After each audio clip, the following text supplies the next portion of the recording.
Alrighty, friends. Hey, welcome to Full Force Radio. Welcome to CyberBuzz. What day is it? Where am I? How did I get here?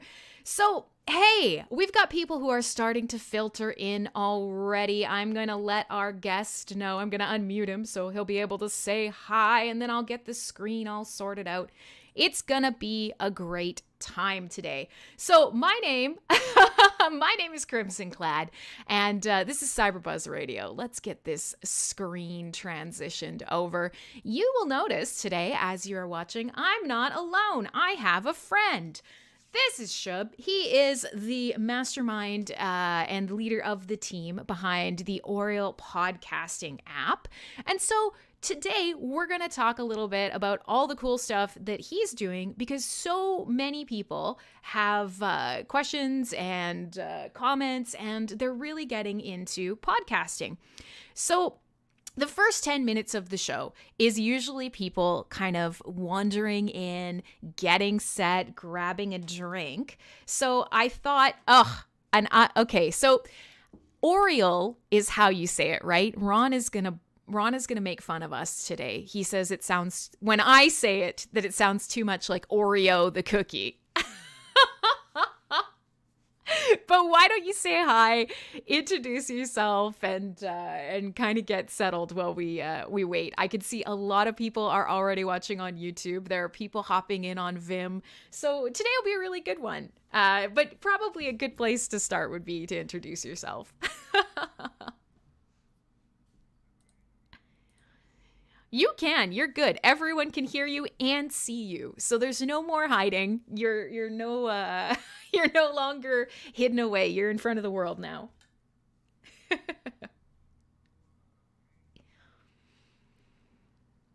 Oh, one sec. Ron says he can't hear you, which is kind of crazy, but you know what? That's a Discord thing. So hang on. That's not a you thing. That's a me thing. Discord changes my settings all the time. So while we are going, I can hear you just fine. They can't. Let us quickly do one of these bad boys. Just say hi for a second quickly. How does that look? Let's just see. We'll see how everybody says. Listen, I'm a good DJ, but I'm a bad DJ at times too. Look at everybody's giving me sass now. Still no. Son of a biscuit. All right, one more setting to change. It wouldn't be a Crimson Clad stream without some sort of nonsense. All right, one more time. Let's try that. Let me see what you think. Say hi. Hi, guys. There it is. Okay, we're good. I got it. We're fine. All right, now you can introduce yourself. So, hi, guys. I'm Shubham, and I'm one of the members of the Aureal team. And I'm the guy who speaks a lot and kind of embarrass myself in front of the live streams and whatever happens because my team doesn't know. But so I'm gonna be the one who will be telling about what Aureal is and how is it going to be. But yeah, before I embarrass myself, I'm gonna turn the mic towards Crimson. Oh, yeah. Don't worry. I will carry you through. I will embarrass myself way more than you will. So in a way, I will, if I out embarrass myself, like if I am the biggest embarrassment, then no one will remember what you did. So one of the big things is you have mentioned that you talk on behalf of a team. I think this is really cool, and I think this is probably a great place for us to start today, is you and your team maybe talk a little bit about them, or at least introduce them. But, why did you pick Hive? What got you sort of interested in a podcasting app and sort of just some of the stuff that led you to where you are now? Because a lot of people on Hive are really interested in this, and a lot of people outside of Hive are really relying on podcasting right now for their entertainment, for their sanity in this crazy lockdown world. So maybe talk a little bit. How long has this been in the works? Did you originally choose Hive? Is everyone a Hive user? It's a good place to start because it's Hive's birthday today. It is Fork Day, Fork Independence Day for Hive. Absolutely. So it was like almost like 2 years back when this is something which I noticed. So I used to study in the college and I used to live in the hostel. And before the exams, was what used to happen is the students used to come together in their dorms and they used to teach each other stuff, right? And it kind of made me think, okay, I believe that these people who are sitting right there in the room who does all kind of these crazy things, and it turns out that these people are actually better teachers than the teachers itself who are actually teaching into those classes. I'd like to believe that's And what this show is that people come and listen and they learn things really well. I'm hoping. yes, yes, yes. So I mean that is what amazed me. I mean, there's so many people out there, and they create such incredible content. They hire editors, they hire producers, they spend a lot of money, and yet these people are not getting paid. Hmm. And most of the times when I had to study some things, I used to just open up a podcast. I mean, Business for is one of the best podcasts which I believe there is because I listen to it. But I mean, it actually saves times, okay? And when I thought about getting into this audio thing, so I was actually shocked to know that these podcasters are not getting paid from platforms like Spotify or Apple Podcast. I mean, they have to resort to advertisements and whatnot, Hmm. and it's pretty time consuming.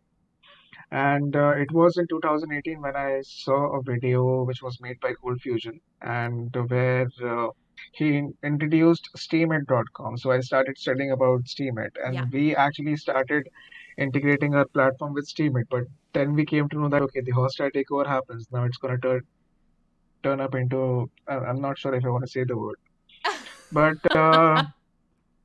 yeah, so but later on, Hive came into existence, and we were like, okay, now we're saved. And then we started figuring stuff out, and it's been like almost 1.5 years since we have started working on this, and currently this is where we are. And we believe that there is a lot of scope of evolving this platform further, and we have so many other features to add on to it, and it's gonna be the best. And basically, I'm the guy who came up with the idea. I mean, why not podcasting on Hive? But it's actually the team who made it happen because before Aureal, I wasn't really that much of a coder. Hmm. I did not know backend, I did not know front end, but it was just that one point of time when me and my developer we actually met in Cafe Coffee Day. It's just a cafe, Yeah. and yeah, and that is where he explained me, okay, this is how these stuff actually works. So that is where we started actually. Well, and there's a couple things you said in there that I thought are so great because it's true. We kind of forget that we learn differently now. This is not the same world that it used to be. You know, if somebody wants to understand a concept, pick up a skill, we don't necessarily even go to school anymore. It's just like you say, or you're at school and you don't get something. You hop on the internet and you find a video or you listen to a podcast and you kind of enjoy the process as somebody else has laid it out. And so, yeah, I mean, between that and the fact that you guys were like, well, why not? Why is nobody getting paid? This is a huge thing. And it's a great idea because here we are 1 year into Hive and knowing that, yeah, Steam and Steemit it's not what a lot of us expected. We loved the idea of it Yes. and the direction that it's gone in. It's different. It's centralized and it's just a whole different thing than what we expected. So forget Steam. So Hive kind of was like the shot in the arm to get you guys going again. Now, for a lot of people who may Yes. not know, you guys already have a working, I guess, what are we going to call it? An alpha, a beta? What kind of, how far down the road are we on the app right now? So we just released another update on Play Store, I believe, as soon as it is live. So we gonna be calling it our beta. All right, So okay. So so there are a lot of bug fixes there. well, that's Yeah. fine because So that's part of today. So, one of the big things is we have a lot of people making this kind of content on Hive and also around the web right now who are, of course, running into censorship issues or follower issues. And I mean, it's not even that these people are making crazy subversive content. It's just platforms are really tough to keep your followers. They're really tough to track likes. And as you mentioned, monetization is everybody needs money right now. And there is no control in your own hands. All of these big platforms, their algorithms, their advertisements, that's the only option that you have. And so you're saying, hey, no, that's dumb. There are a lot of people making cool stuff, and I want to empower them to use a really cool blockchain. So I love the idea behind this. And it is, if maybe we'll get one of our helpers in chat, because YouTube chat is hooked up. There are people watching all over the place. We can drop your site and maybe the app link. We'll get somebody to do that in chat. So if anybody hasn't checked it out, this is a good time to jump in. And right at the end, you were mentioning bug fixes because this is new. And so for you guys, you're building this app to help. There we go. Somebody in the background. It's a good app. Good app. I feel like this may or may not be a team member. It's great. You gotta bring the cheerleaders and then you'll make more cheerleaders today and the network effect will spread. But so we're gonna drop the app in chat, and I guess the big thing that I kind of wanna lead into for you here is you are building this and you know there's bug fixes to come. It is basically a beta app. Fred's checked it out and he's a big fan too. Fred's building some cool stuff around the Hive blockchain as well. So you're looking for the community that already knows Hive, but already uses this kind of content to help you make the best possible app, the best looking, the best functioning. So how can people on Hive who are interested in this, what can they do that's most helpful for you? Because here you are, you guys have a proposal out looking for some funding to get this done quick. But also you're really invested in the community. So what can they do to kind of help you? What's the best way that they can bring this to life and make this really shine?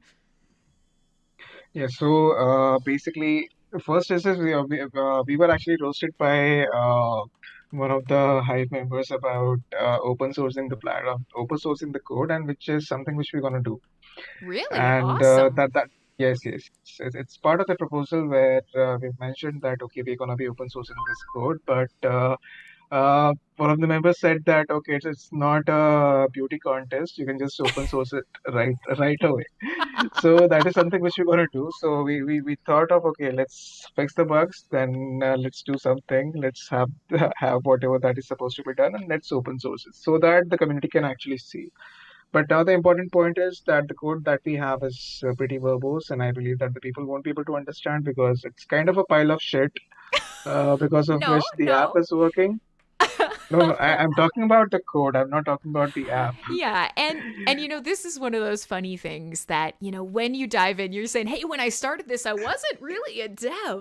And it's always, I know these feelings where you start coding and you're copying a little bit from Stack Exchange, and then, Yes, you yes. build something and then you revise something, but you didn't put notes on it. So, I mean, the open source thing is huge in the crypto ecosystem, in the sort of peer-to-peer, and in our Hive ecosystem. We love open source because that's what we're striving for, is a little more transparency, a little more self-control and safety. And we really appreciate that effort. And before we even go further, I want to give you a huge congrats because not a lot of devs, especially ones who are, looking at creating their own sort of app that will grow and be self-sustaining and potentially even maybe make a profit and become a job for you, because, you're not just doing it for free.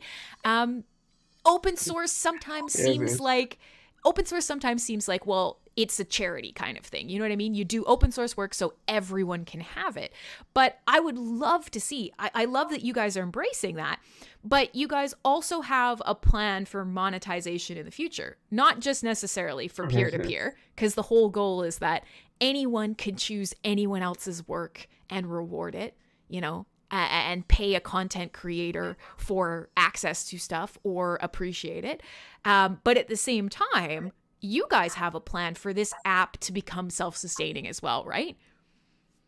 Absolutely. So, so basically, it's something which we realized. Okay, it's like if you take an example of an airplane analogy, basically. Mm-hmm. So, so you would see that the planes that you fly in, and one of the reasons why they fly is because of the engines, right? Okay, but it's something that people don't actually remember that most of the engines actually comes from Rolls-Royce. Yep. Yep. Yeah, It's true. yeah. So basically, we were just a bunch of developers who wanted to build a plane, and we found out that okay, the engine already exists. So we kind of assembled it, and we brought it to life. And now the idea here is that we want to make this as simple as possible for people, because Yes. first, most importantly, is Hive seems to be pretty hard for people, the people who are already not there into the community, Mm-hmm. to understand. But Yep. if we automate the process and we make it as simple as possible, then Hive can actually become an engine for the people where they look at the dApps which have been created onto this blockchain. But they might not even realize that okay, it's happening on Hive blockchain basically, and they are still monetizing and they're understanding the fact that okay, the content is valued here, and the, they own their data, and there is no censorship at all. So basically they can be as authentic as possible just because of the engine that the community came up with. I I love mean, even this. after the hard fork app. You Yeah, like so I kind of want to like jump through the screen and give you a hug because you get it. And I think for a lot of people, once they realize that, it's so exciting, Hive's the coolest. And I think that's why people get so passionate about Hive, is once they understand it, they're like, this is so powerful. But we are like maybe up for the last half a year or so, a lot of people didn't necessarily appreciate that Hive could do a lot more than just blogging. And so when I do see people who are starting to either think about approaching making blogging and writing content easier, like Fred and Howell working on XP, and their connections to, well, people understand WordPress, they don't understand Hive, let's automate that. Or like Marty is doing, people understand, check-in and blogging and rating travel apps, but they don't understand Hive. Let's connect those two things. Here you are going, people understand a podcast and they understand a podcasting app. They don't understand Hive, but we can connect these two things. And that is magical. So I'm so excited when I hear you say things like, well, it can run on Hive and people can understand it and be introduced to the community without having any special knowledge. That's really exciting. And so I have another question, but I did notice that Revised Sociology in chat is saying, well, documentation for building on Hive, overall, it's not too hard. The Hive blockchain has a lot of different ways and a lot of different libraries for connecting. But how have you found the process as guys who are like, love this blockchain, love a podcasting app, let's do it? How have you found the process? Was it everything you expected? it was a fucking tipsy turvy, right? I mean, if you think about it, there was a time when we actually built the interface, and that is we had absolutely no fucking idea of how things are going to happen. And right there, right then, it was the time when the CTO, he actually told me that okay, dude, if you wanna build an app into Hive ecosystem, you need to get it approved from a witness. Yeah. And the and the worst part was I did not know what the fuck a witness is. So So We That's almost an wait. interesting statement though. And I feel like, oh, Chinkaski's over on Theta. Hi to everybody watching. I see there's a ton of people hanging out on YouTube and a lot of people in Discord. That's a fun statement that is both amazing and terrible. That is terrible because that's something that we obviously want to kind of break down and throw out. Can you imagine if every developer that came to the ecosystem and was like, whoa, look at this mega powerful blockchain that can power my idea. The engine is here. Let's get running. And then you have to learn about all the intricacies and then hope that some random person that you don't know, you have to, approach them and hope they vouch for you. That's kind of like how the real world works a little bit. But I personally, my dream is to see a Hive where developers come and get excited, lock in and start building value without feeling that there's some gatekeeping process there. So I'm sad that you felt this way, but I'm also happy because it's funny. And it's a good look at what does it take to jump into blockchain development. And you guys just went head first for it. So I'm proud of you.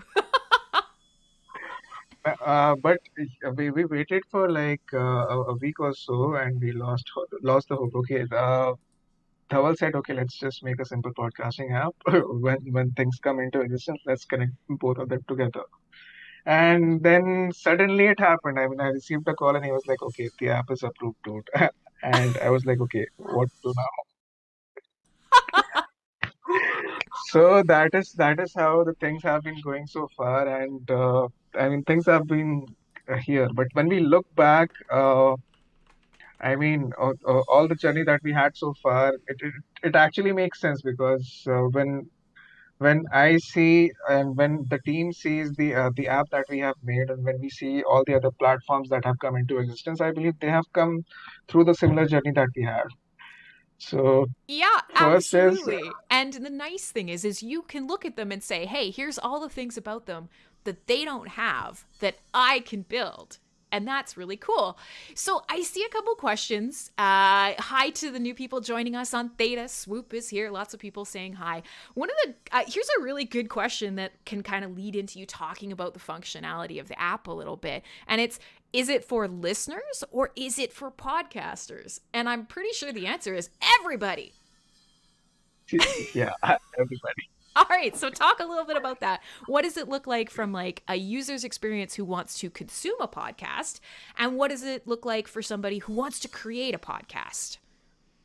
Yeah, so it's pretty simple. I mean, it kind of looks like just the way you're using Google Podcasts because yeah, the designer is fucking spectacular. That is how he imagined it. It's And on the beautiful. other hand, for the podcasters, uh, I mean, if when we open source the code, you would be able to see that okay, we had the recorder as well, we had the editor as well, we had a way where the files used to go to IPFS and all the music used to come and everything is there into the code. But we thought, okay, we're just two developers and we won't be able to finish this off. I mean, even if we do, there's still a lot of gap to be filled because Anchor was there and so many podcast hosts were actually there. So we thought, why not make it even simpler for them? I mean, they don't have to come to Aureal specifically for creating something. All they have to do is submit their RSS feed, and we can work upon all the other features later. Mm-hmm. So, so for podcaster, it is a simple three-step process. I mean, if you have Hive account, just simply put your RSS feed and make sure that you have your email ID into it, which you put it into a RSS feed so that we can verify. Once we verify it and it is all set for you, you can put your episodes into the communities. And even after that, when you have verified, every single time, no matter where you are, no matter which host you actually use, if you are publishing a new episode, it is automatically getting published on Hive. This is So super cool because this is that ease of use thing that you were talking about. Is let's just make it automatic. yes, yes. I'm so sorry. Now all of a sudden there's somebody cutting down a tree right outside my window. Perfect.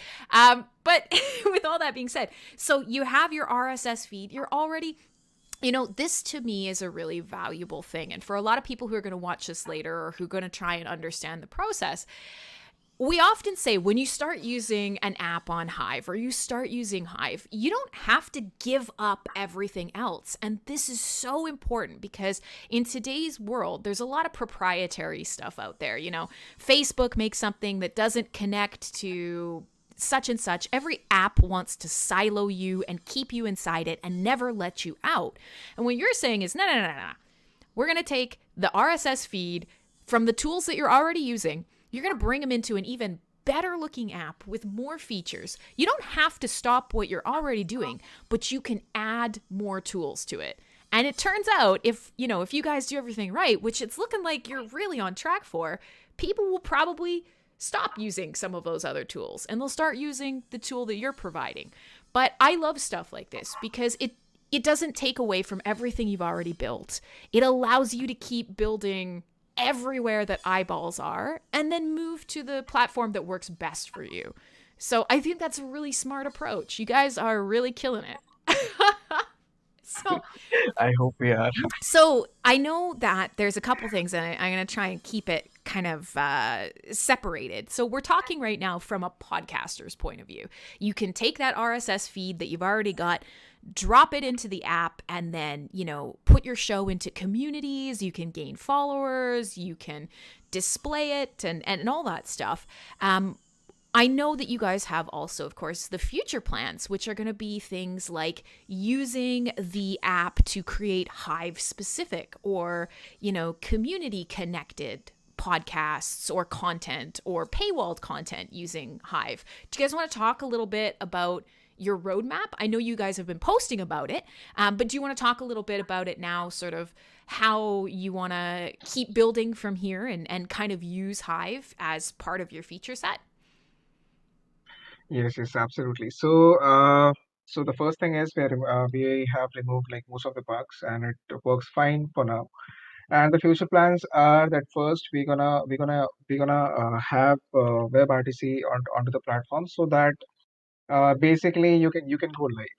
Okay, we are not really competing with MS3 waves either way. So I'm just gonna put it out there because Rondon is gonna kill me. Well, and that's the thing is MSP waves. So for everybody watching who's here, some of you come because you know me and you like my show. Some of you love MSP waves, which is a Hive powered social broadcasting network.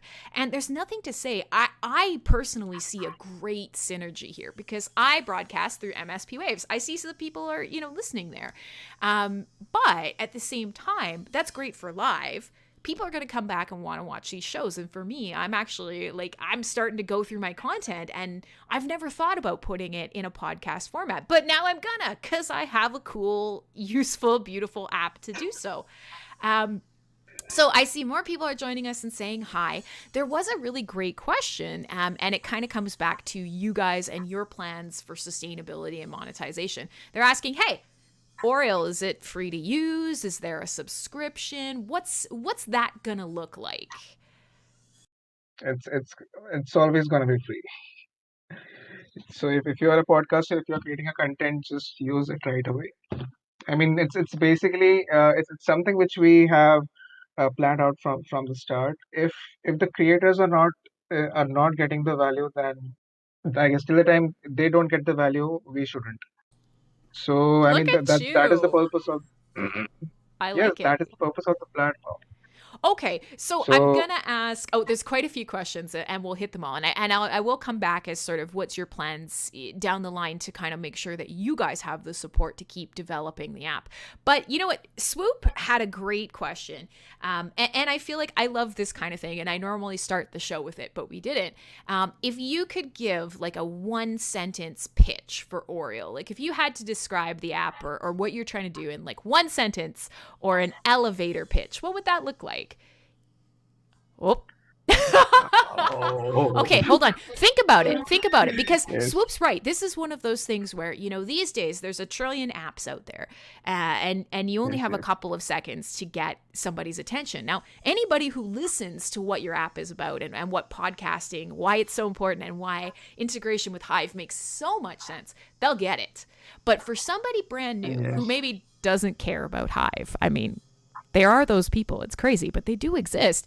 for those people, it's, hey, here's Aureal. It's, podcasting with blockchain social features, monetize it. I mean, I don't know. So keep that in the back of your mind. We're going to return to this. We're going to return to it. But, I kind of guess I have the answer for this. oh, okay. Okay, you It's do. yeah. So yes, yes. So it's an auditory heaven for all things blissful, where your voice is worth something. I love it. And So it's funny. The your voice is worth something has been around a long time. And it's actually, truthfully, never been never been very accurate or true. So you guys are just gonna take it and run with it. It's yours now. And it's actually completely absolutely. accurate. Yeah, exactly. You can have it. Steal it and take it. Everybody else that's used it has been useless. So I'm still keeping an eye on the chat, and there is a lot of Hive users who are saying, we really want you to install Hive Keychain. So for those people, I'll step in here too. Hive Keychain is working on mobile stuff. It's not quite ready to go, but I'm sure once it becomes available, you guys will integrate it. I mean, our app, we're working on NFT Showroom. It's the same thing. We would love to have it. We want it. We love it. But we can't have it yet, right? So that'll be on your roadmap. Once they release integration for mobile, you'll be doing Hive Keychain as well, right? Yes, absolutely. Okay, good. Perfect. So there's lots of people who are excited about this. Eileen, hi, Eileen. And Clay's joined us. Lots of people hopping in now. So the other thing that we've talked a little bit now about what does it look like being a podcaster, using the Aureal app, hanging out. But what about a user? So for somebody who just really likes to consume podcasts, what does that look like in for them? Because we know that a lot of people just go to whatever's packing on their phone, whatever's popular. So this is going to be a fun... Clay's not here at all. Fine. Be that way, Clay. We have people who come to a podcasting app and start searching around and, if you guys are new and if you are not that well known yet, what's your goal for kind of bringing in users into the ecosystem for consuming podcasts? Yeah. So every single time when a user joins in on the app, we specifically ask the user what kind of content do they want to consume. So it falls under specific categories and the languages. Mm-hmm. And we are also thinking of integrating I mean, we are also trying to get location-based content basically. I mean, we're not really sure about it, but that is something which we have to take the consent from the community as well. But most importantly, instead of having a full of directory of content, it has to be in such a way that okay, we know what you prefer, and this is the kind of content, this is new, and this is something which is trending right now, and we believe that this is something which you can explore. Yeah. So this is for you, and you have way more buttons there, which where you can explore further more content. It's always going to be the way you want to consume because that is going to be the key to which we're going to have people coming onto high blockchain as much as possible because apart from the fact that the creators are getting rewarded, the people who actually curate the content also gets rewarded. So Okay. Yeah. it kind of feels like a teacher standing in the class and telling that okay, I'm going to make you listen to my lecture, and by the end of it, I'm going to pay you something. That's So that's pretty legit. yeah, so That it's kind of a pretty unique USP right there. I mean, you're consuming some content and you're getting rewarded for it, and most importantly, even after that, the recommendation system which the team is constantly working on becomes so much better that people just want to come, and we're going to be having so many users onto Hive blockchain through that. Yeah. Well, So and as you said, they may not necessarily even know that, but every time they're, listening to a podcast, they're liking something, they're following something, you guys are going to be using that information to kind of try and build a better recommendation system, right? yes, absolutely. Okay. And so this is, we see this a lot now. where, that's how the algorithm starts out. And so this is going to be maybe a little touchy question. Like, this is what a lot of big platforms do, is they watch what you like and then they make recommendations. Now, the difference is they're bottom line driven. They have advertisements that they want you to see, and they need income coming in. So they will kind of hijack your recommendations and say, well, we know that you would love to listen to this podcast about knitted tea cozies, but this guy who grows cactuses, he paid us a lot of money. So here's that recommendation instead. So for you guys, this is going to be Yeah. really interesting. You're going to use all this information in a way to build a great experience. But that comes back around to, what are the options for monetization in terms of, user to user, but also for user to you guys. We know that the Hive blockchain allows for, wallet addresses where anybody can tip anybody else, fast, feeless, free, just boom, done. And we also know that, content that goes into our social rewards system can earn, and curators can earn, and posters can earn.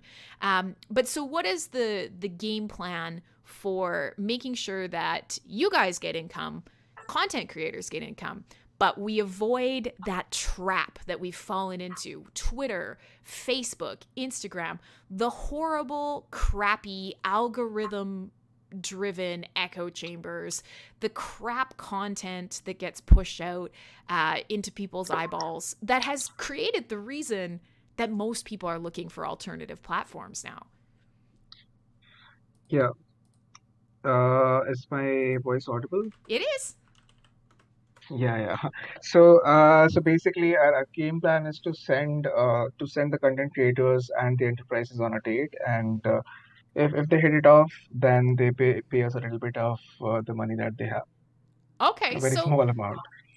in terms of, future kind of goals for you guys, you're going to be trying to drive partnerships through your app as well, which, Yes, yes. that's valuable again. Like, I think that's a really great plan, because in a lot of ways right now, the Hive blockchain allows you to develop with not a ton of overhead. When you're putting a lot of information and data with the Hive blockchain, you could do that without necessarily having super high costs. I know that a lot of developers right now who are working on things on the Hive blockchain are doing it for free out of the love of their heart, or, with a future monetization plan in mind. But that's quite smart, because what you're still doing is helping people build really meaningful and hopefully valuable relationships. And at the same time, you're not really forcing anyone to consume anything they're not wanting to. So I think that's very exciting. I see Marty's got a Yeah. cactus in chat. Anything. So there's this long running joke that whenever I do a live stream, and especially CyberBuzz, my example is always knitted tea cozies. It's completely esoteric. It's very niche. Most people don't know what the fuck it even is. But every example is a knitted tea cozy. So obviously, somebody somewhere who makes a knitted tea cozy podcast will be a favorite of the CyberBuzz crowd. So I'm keeping an eye on chat. We've had a lot of good questions. I'm saying hi to everybody who's jumping in. There's lots of people in Discord, and there's quite a few people on YouTube. Feel free to ask your questions, your comments, give us feedback. And so, I'm going to kind of turn this over to you. Is there any stuff that you really want to tell people about Aureal? Because it's exciting, it's beautiful, it's arguably one of the best looking mobile apps that Hive has to offer. And, that's something that I think is so important in today's age. Everybody is on their phone. Everybody's using an app. I mean, computers are great and all, but we have the entire world on a tiny little piece of, hardware in our pocket, and we want to take that wherever we go. So what's some stuff that you're excited about, or like stuff that you want to tell people about this? Because that's the whole goal, is you want to let people know what you're doing. What's something that you really wish people like took away from this when they watch this today? What's something that you wish that they knew or could take away from this interview, knowing about Aureal? Well, I guess I pretty much covered everything. I mean, we were just yeah. So there is this one very interesting thing about the team right now. Yeah. Uh, So the people who came together to work on Aureal so far, I mean, I don't really know any of them so far. Yeah. So So you've just been it's just building a because. random team of passionate people who work well together. Yeah, so it's kind of like when you think about I mean if you see us, I mean if sometimes when I meet Marty, or if I'm able to meet you and the team is able to meet you, that is when you're gonna see that okay, these guys are pretty much bonded and they talk shit. But you won't really be able to believe that it's only when we started working on Oriel, we worked on Oriel so far, that is when we bonded, and now people cannot really recognize the fact that okay, these people just met, and you would believe that okay, these people are actually childhood friends. So it's the best thing about our team because it's the product that they work for, and that is how they bond. It's not that they bond first and then they start building the product. And the other thing is that just before like 1 month or so before we published the app, the first version of it, the app actually looked absolutely shit. I mean, Well, it looks really if good now, and every update that we yeah, see is improving it. So, I mean, I'm going to say it's okay. You can start out shitty if you end up hot. That's yeah, terrible. That's bad advice. Don't follow that. Only if you're a developer. yeah. So basically, I was the guy who designed the app back then. Okay, so I'm gonna give a pat on my back, and it's gonna be my designer who's gonna give a pat on my face with a bat. Because when he saw the design which I had, which it was working pretty fine, people were using it. But he was like, okay, this looks shit. I'm changing it. That's And that's pretty valuable. You know, having somebody in your team who's like, okay, well, we're doing good, but we can do better. You know, speaking frankly with people you're working with is really valuable. And I love the fact that you guys weren't a team before you kind of met and got into this.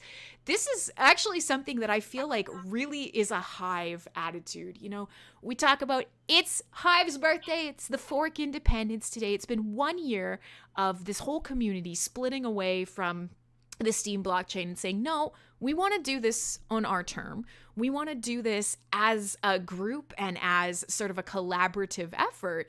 You know, there's something really not just charming about that, but inspiring about that, not just at a blockchain level, but for you guys. You've have a shared goal. You have this idea that this blockchain is great and it can help us create a great app. And you've become really great friends and teammates, like, because you're doing this. That's one of the most powerful things about Hive, and we talk about it a lot on this show, is how incredibly awesome the community is. It's one of the best crypto communities out there. It's one of the best sort of tech and blockchain communities. And it's really fascinating because the whole blockchain centers around being social and sharing information. You know, a lot of people come because they're like, hey, heard there were some rewards up in here. But eventually they realize, oh, well, you're not going to get rich. So that's not it. But they stay. They get kind of sucked in and they stay. And you know, you're a great example is I found friends. I found an awesome team. I found this decentralized powerhouse that's going to help me build an app that I maybe wouldn't have been able to build otherwise. Let's fucking go. And I love that. So I'm just keeping an eye on the chat, and there have been some awesome questions coming through from the YouTube. And one that we probably haven't really covered yet, the Hive, not the blockchain, but the person, was asking, okay, so in terms of, you know, posting and kind of using some of Hive's social rewards features, content right now it's evergreen in the fact that it exists forever. It's immutable, it's in the blockchain, no one can take it away. But in terms of monetization, it's not evergreen unless somebody chooses to tip.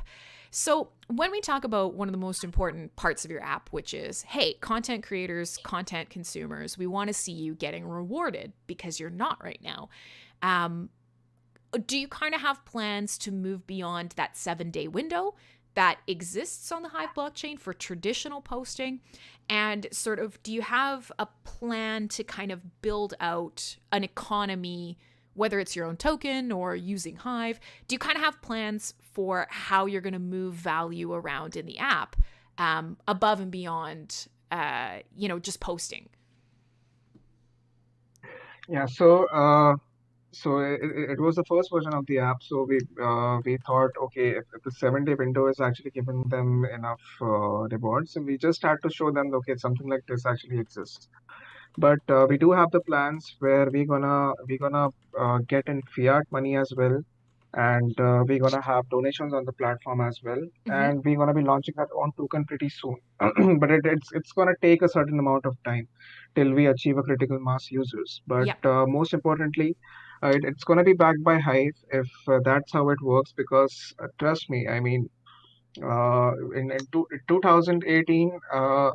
ICO, I mean, even December 2017, I just knew about how Bitcoin performs, but then the term ICO was something which was pretty new to me. Yes. So, so we might suck at that point of time, so we expect the community to help us out in that, but we would be pretty much gonna do that as soon as possible, but only after when we achieve some critical mass users, so that these people actually understand the essence of this blockchain and the essence of this community, and it's only then they understand, okay, we can actually help them out, or we can have this token which is backed by Hive, basically, if that's how it works.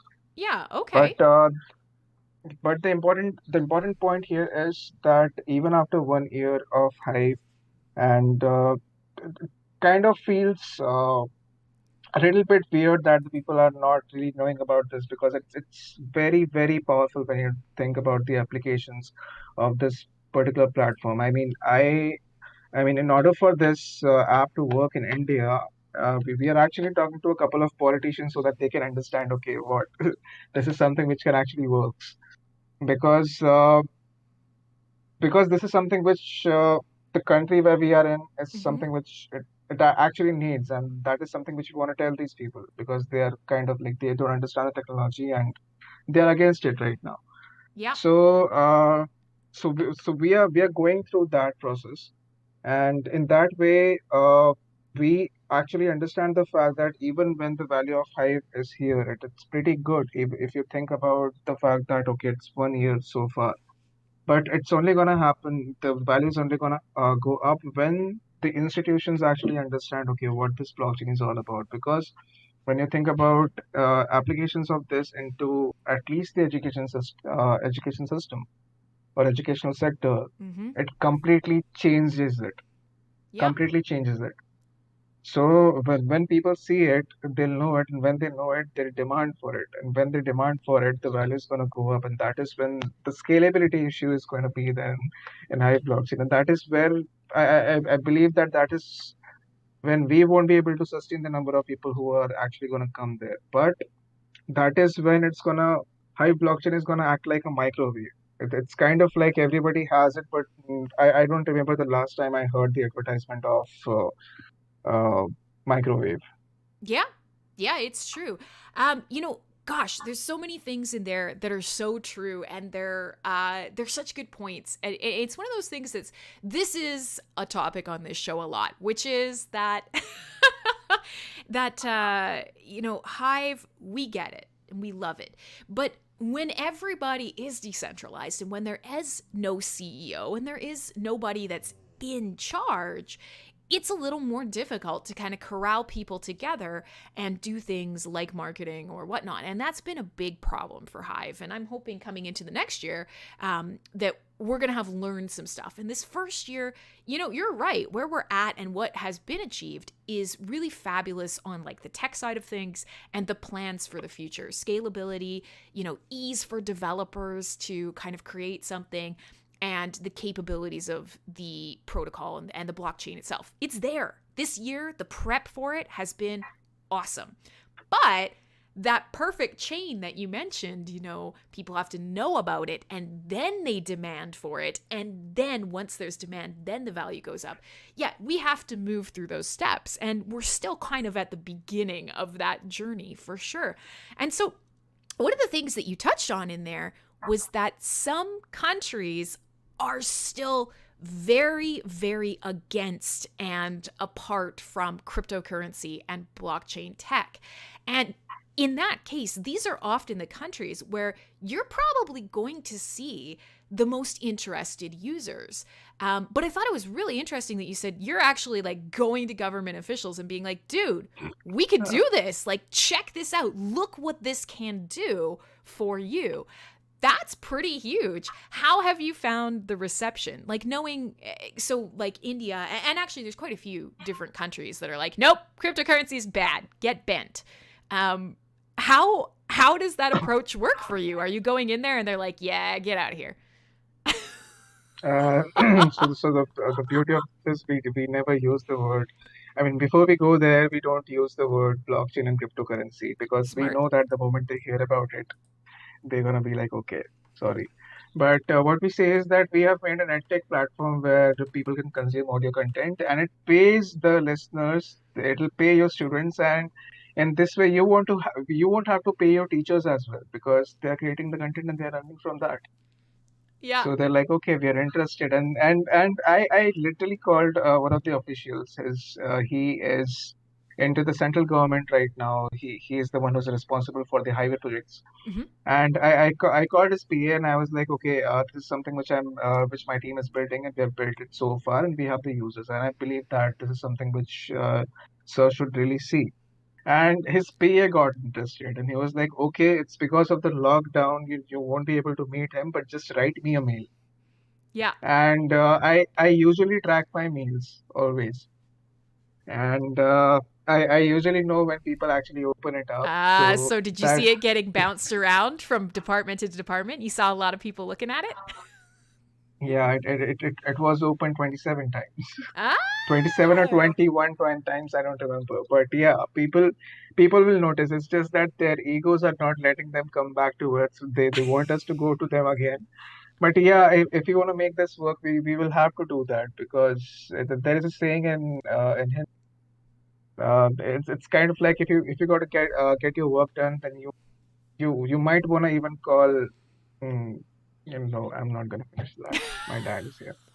No worries. But so, this is something though, and actually Ron has just made a comment in chat that I need to address. He says he knows it's Saturday because I'm not wearing a metal shirt. That's true, but my shirt does have a skeleton on it. So don't worry, I'm still Krim branded. So yeah, this is something that I think a lot of people in this sort of blockchain dev, blockchain users needs to hear is you're gonna have to pound the pavement. You're gonna have to go out and make people listen to you and follow up. And actually, I kind of been pointing out Fred a lot because he's in here. One of the things that if you hang out in the Discord and I can see you, you're in the splash zone and I'm going to call on you.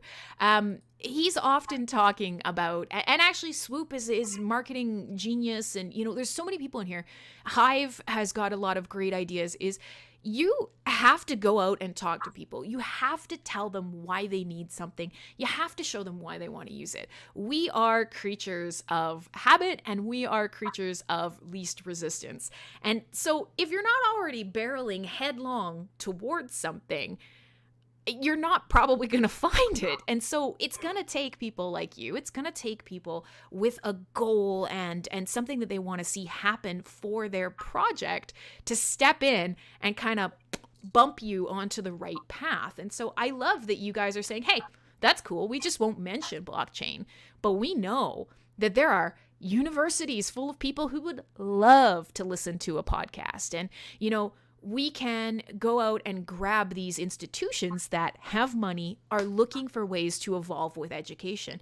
Like, that's a really smart way to look at bringing some sort of funds and users into your app, matching up with kind of where things are going right now. We're in a pandemic. We don't know what the hell's going to happen. We don't know the next time everybody can go sit in a lecture hall again together.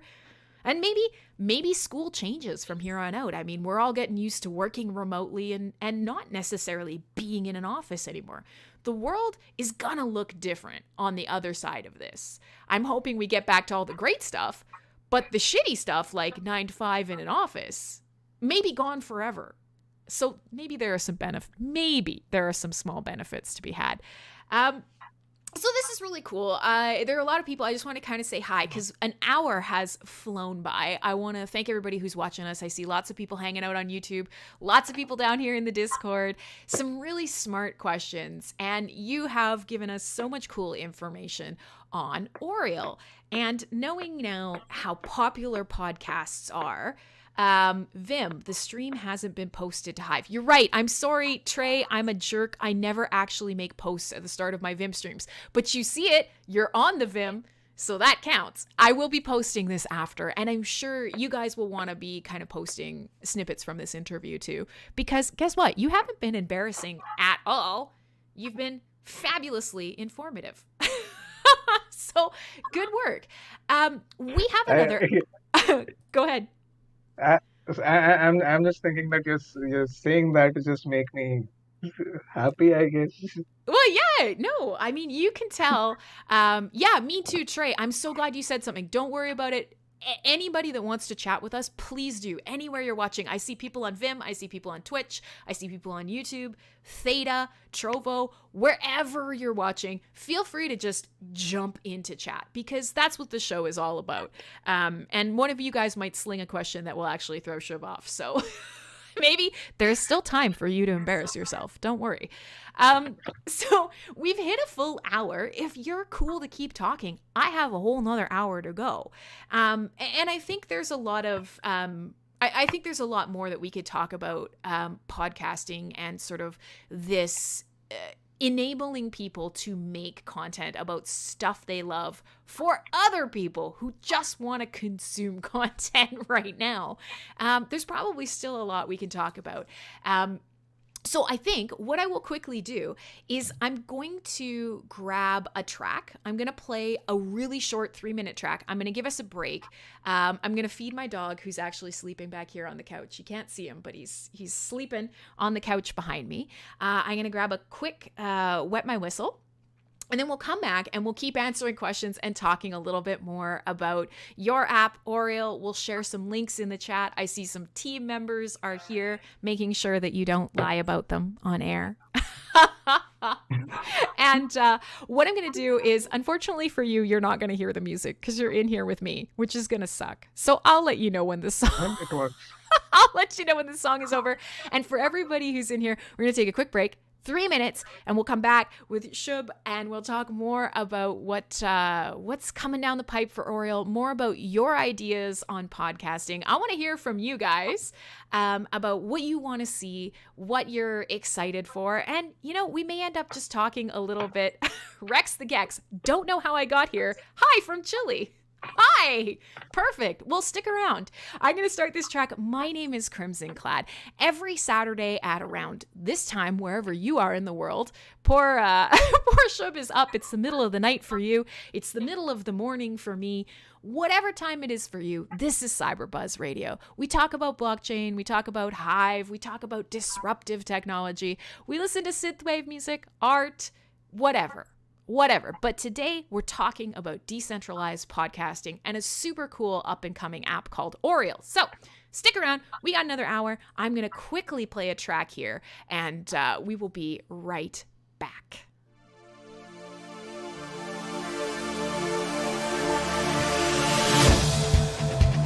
Rise in my skin like invasions.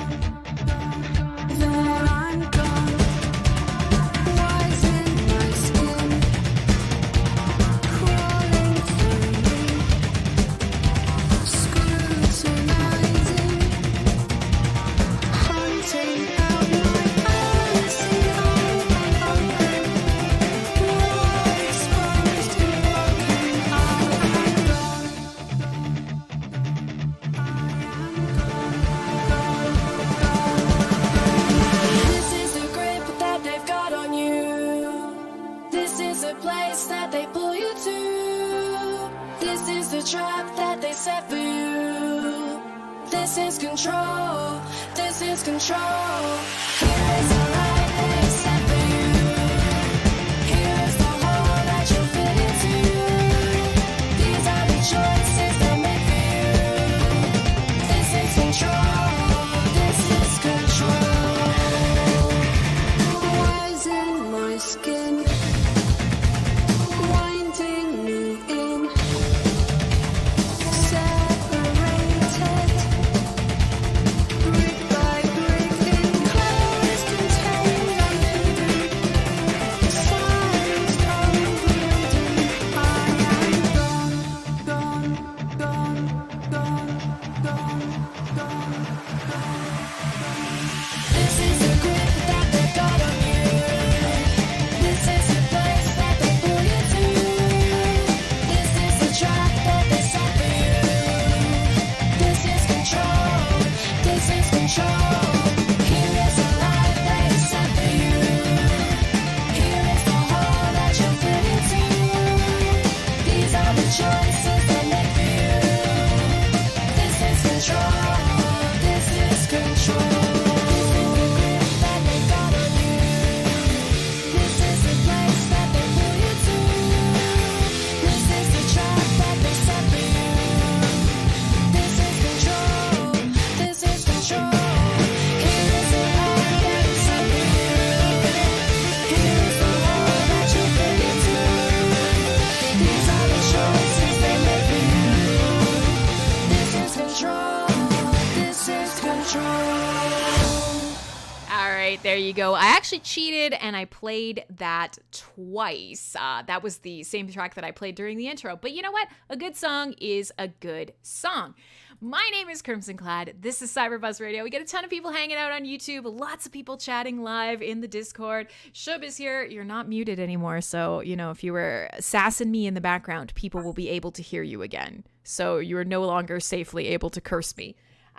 But he is here talking a little bit about the app that he has been building with his cool team on the Hive blockchain, bringing podcasting and, social connection and features that the blockchain and Hive can provide to podcasting, which is a sort of a tech sector that is taking off. Now, oh gosh, I don't know what's happening in chat. Everybody says I'm cheating. Oh, because that's right, because I'm cheating about my music. I got it. Sometimes chat gets a little wonky pants. There's lots of new people who have joined us, so hi to Gecko and Marky and everyone else who's jumped in. We're so glad to have you.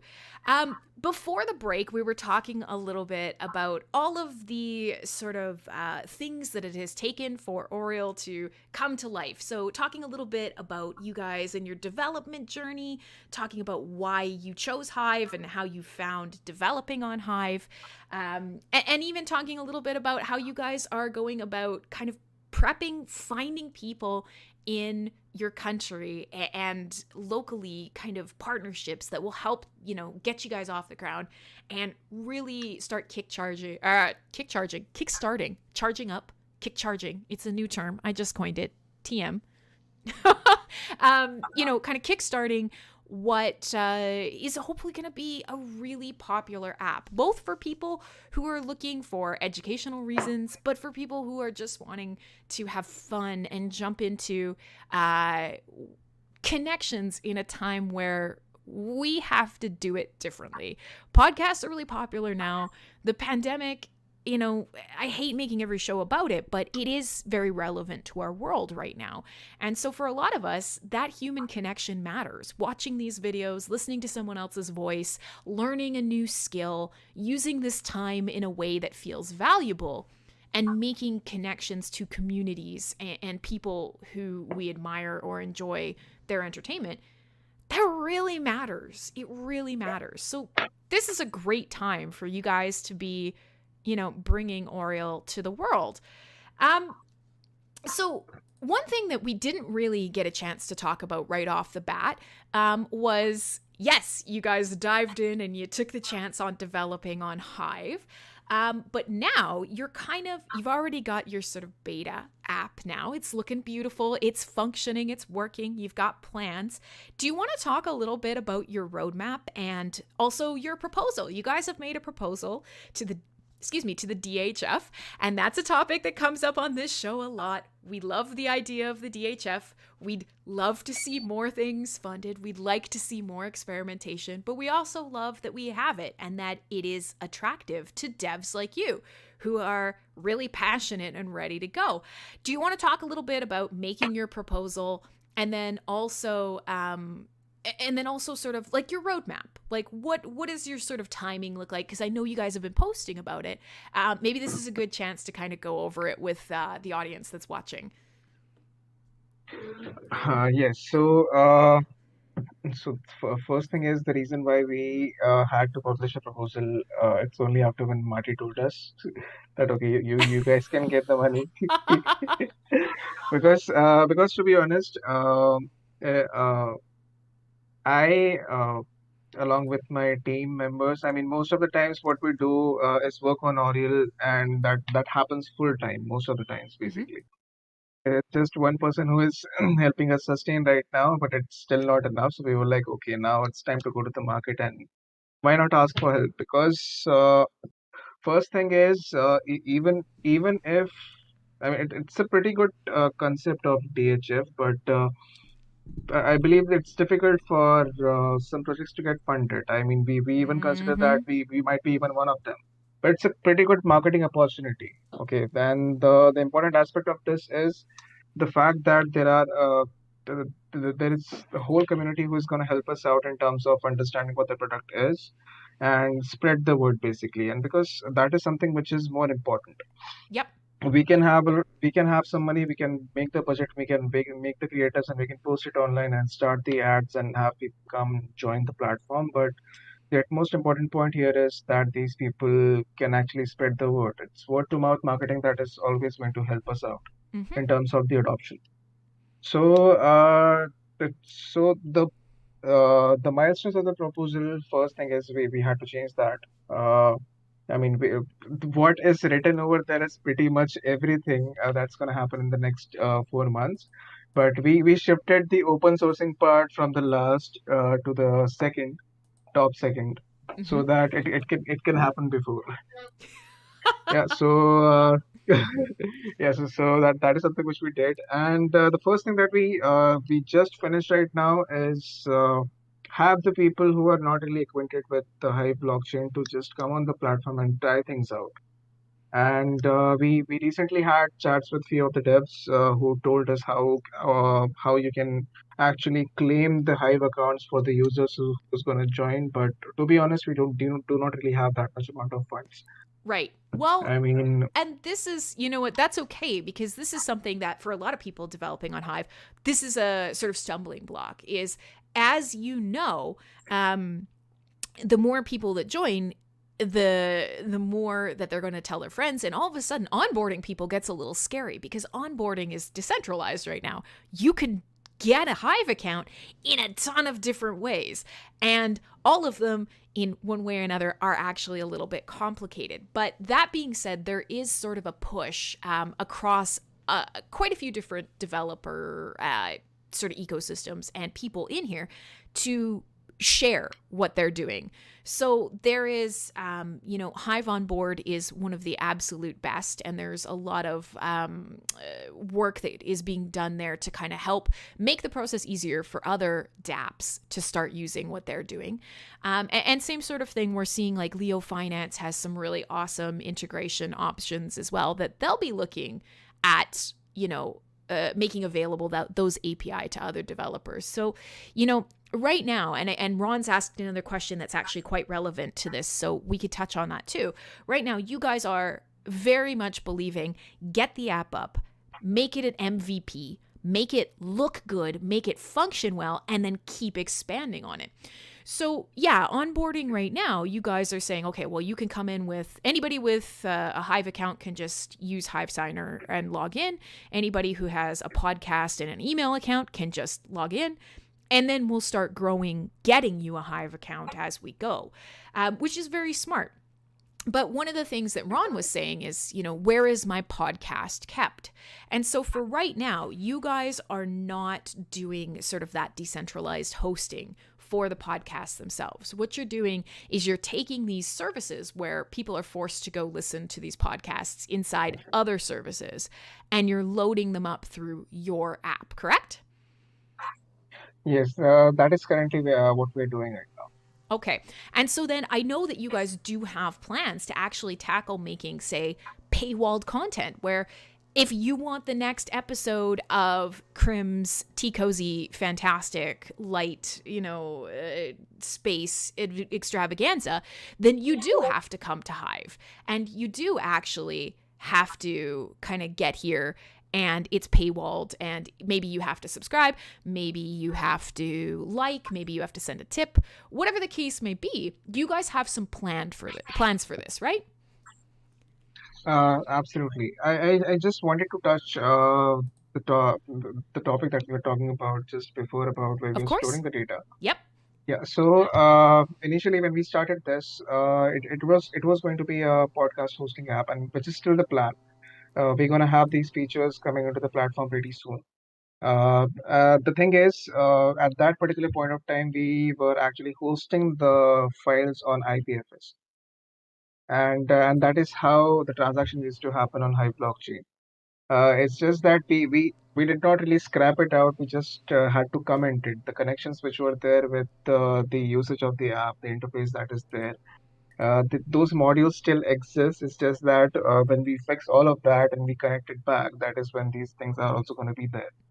But Right. in terms of getting the market share, it actually quite made a lot of sense uh, to do this, where we are connecting the repositories of these audios from the podcast hosts to Hive blockchain, because that is making it simple for the people. Yep. Okay, Absolutely. because and Hive ecosystem is mostly, I mean, only after these dApps actually came into existence. Uh, the first thing which I saw was Hive.blog, and then we saw eSync, and then we saw Peaked. Mm-hmm. And even the first thing, when Steam blockchain used to be there, it was steamit.com, where people used to write the content. Now, because this thing that we are doing, where there is actually more than just not the written content, but actually this particular thing, then these people who are actually creating podcasts, or these people who are actually doing the live streams after DTube or even 3Speak, before that, these people were not really aware about it. I mean, you could have your videos, but you had to publish it on YouTube basically, and that is Yep. when you used to show it. Yep. So, in specific to this podcasting industry, there is this one problem which we face, is the fact that people are doing it. I mean, the people that we talk to, that they create incredible content, but they do it for the hobby, which is actually a pretty good thing. But they do it for a hobby enough to actually not really care about the problems that they are facing. I mean, they enjoy it so much, Yep. and Absolutely. and and at that point of time, we have to tell them that, okay, this problem actually exists. I mean, there is something which you can do about it. So our idea is to first make the platform as simple as possible to Yep. get these people in, and then evolve the platform in such a way that these people actually stay in this ecosystem, so that this content stays where it has always been, but they come from a centralized world to a decentralized world. It's just that the transition doesn't have to be that hard, or it doesn't have to be that, it has to be gradual basically. It doesn't have to be like you're opening a portal and there is Yep. one world and you're going into another, and you, what the fuck is happening? It doesn't have to be the way Rick and Well, and I love the way that you talk about this, because it's a very realistic way of talking about it, which is they're already using a fuck off big centralized platform that's great and easy and everybody knows about it, and that's what you do. You literally, that's it. That's what you do. We're not good at suddenly being like, I'm going to buck the trend and I'm going to do something completely different than every other, X amount of billion humans on the planet. I'm going to go my own way. See you guys later. We suck at that. But the world is changing. And so what you're saying is, yeah, cool, use those platforms, check out our platform. And as you kind of come along, it's going to be so familiar and so easy to use that once you get here, you'll be like, oh yeah, this is great. I'll stay here. And then that's it. And then that whole world opens up to them. And that's such a cool feature of Hive, is that you come in from Aureal and you discover Splinterlands. You come in from Splinterlands and you discover NFT Showroom. You come in from NFT Showroom and you decide, I'm going to start a blog about all my art. And everything can kind of connect back to everything else. And that is sort of the future of apps and ecosystems and communities and marketplaces. So I love that you're talking about that realistically, and that it's great if we build this perfectly, like right from the start, and it's only Hive and it's all decentralized and it's perfect. We know that it's really hard to get traction, and sort of understanding that it's okay that these other services exist, but using them intelligently to bring people to us is the smartest way to go. And I think that's just, I love hearing you talk about that, because you have a really good handle on what it takes to use Hive effectively, but also to just recognize what you're going to have to do to lure people in, because we're luring. We are like the drug dealers of crypto here at Hive. We're all like, hey, you want no fees, man? Check this out. Your first Hive is free. If you make a post, we're going to reward you and it's free. Oh yeah, come on, man. We're a little bit creepy. We're lurking around luring people in, and once they're here, they're addicted and they stay. And so it's not a great analogy. We don't want to use this as a marketing pitch, but it's accurate. And so I'm watching the chat here, and there are a couple really good questions and comments. Now, one of them is not good, but we're going to touch on it anyways. Someone wants to know who your favorite Spice Girl is, which is completely relevant now here in 2021. And the Spice Girls literally, I don't think have made a song in 20 plus years, but very important. Who is your favorite Spice Girl? Well, I'm gonna sound pretty fucking dumb, but basically I'm gonna Google what Spice Girl actually is. You're so cute. Okay, you do that, and I'm gonna go back because there's a couple of other questions.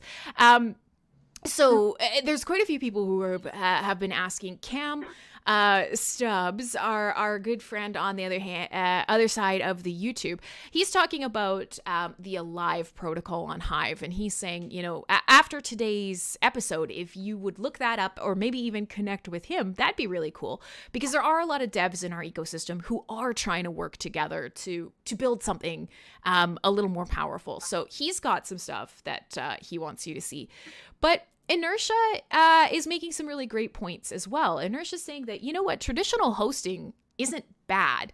And in this case, you guys are able to kind of post an RSS feed and point people to where content is hosted, and you're still keeping them in the ecosystem while taking advantage of some of the other, incumbents' resources. That's quite clever. And then, of course, going from there and building on top of that and finding a way to have your own hosting tied in and your own backups. That's crucial as well. But, it's not a bad thing to understand that if people are already gathering in centralized places, going there to get them is smart. That's where they are. Go find them and go get them. Don't just assume they're going to be like, hey, there's this giant party over here. We're going to leave and wander around in the dark woods and hope we find another party. That's not how it works. People don't do that. So, you look like you may have found a favorite Spice Girl. Did you look? Well, yeah, I just I'm got not the letting name. you get out of it. I'm not sure who asked that question or why. But you know what? This is what live radio and live streaming is all about. It's a very I guess it's Victoria Beckham. There you go. So, oh yeah, Victoria Beckham was a Spice Girl. Holy shit, I completely forgot about that. Yeah, it's been that long. Okay, there you go. So whoever asked the Spice Girl question, you dork, thanks for being here. Also, now you know. But, okay, so let's let's try and come back here. And so, yeah, we got lots of people. Trey's commenting. Lots of people are commenting. A centralized front end and decentralized internals make sense. And Trey, I want to give you a big shout out. We talk about that on this show a lot. And there's a lot of people in Hive that have that sort of thought process, which is you can use all of the decentralized tools from Hive in your app or in your ecosystem or in your community. And that's great. But it's okay to have centralized aspects to allow you to give a really great experience. There are lots of people who come to Hive and use all the decentralized tools and go, but I still do really wish that I had blank. Building with both tool sets in mind is really intelligent. So you guys are going to have, sort of your centralized aspects of your app, and that's not a bad thing. And of course, it's coming back around to you're also going to open source it. So there's lots going on for you guys. You guys have a lot of plans, and you're trying to make the best of both worlds. You think Krim wanted to know the answer? Well, I did. I mean, I'd forgotten the Spice Girls existed. So I just thought, well, poor Shub has stayed up late. He's put up with all my shit. He's put up with all your guys' shit. We may as well go the whole way and have him answer the most ridiculously irrelevant question on the face of the planet. Let's just, at this point, we've really covered it all. So, all right, we'll keep talking a little bit about Aureal. We have indeed covered a huge amount of topics today. We've talked about your guys' plans for monetization, what it looks like for a podcaster, what it looks like for a podcast listener. We've talked about your experience coming in and developing in the blockchain ecosystem. And we talked about sort of your plans locally and globally and what you want to do with it. And we've also talked a little bit about your roadmap, and I like that you're going to be flexible on it. That's a good roadmap, is understanding you just have to communicate it. It can change as long as you communicate those changes. And it sounds like you have a good handle on that. So we did at the beginning of this talk a little bit about an elevator pitch, a short description of the app. I thought maybe, since we do have more people here now, if you want to kind of actually do a good shill, I have a proposal. I've made a proposal. Please vote for my proposal. This is a good time to share it.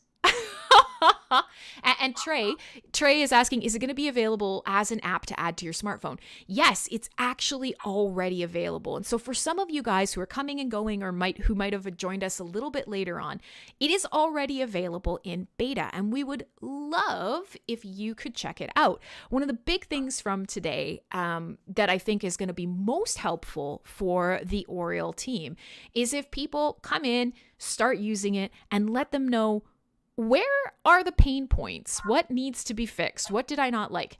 I am in your guys' Discord, and I've been watching how quickly you've been iterating, answering people's questions, fixing the app when a bug is found, adding, features that people say they really want.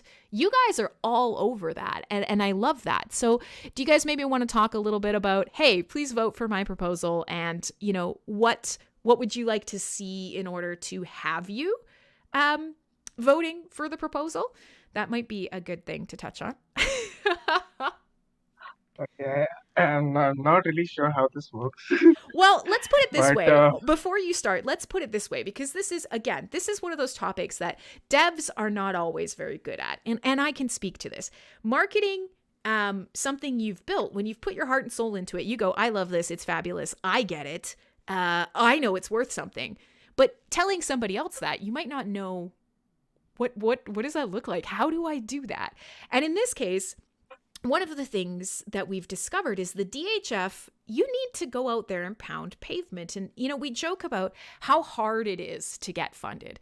And we joke a little bit about, well, you have to have, one big vote.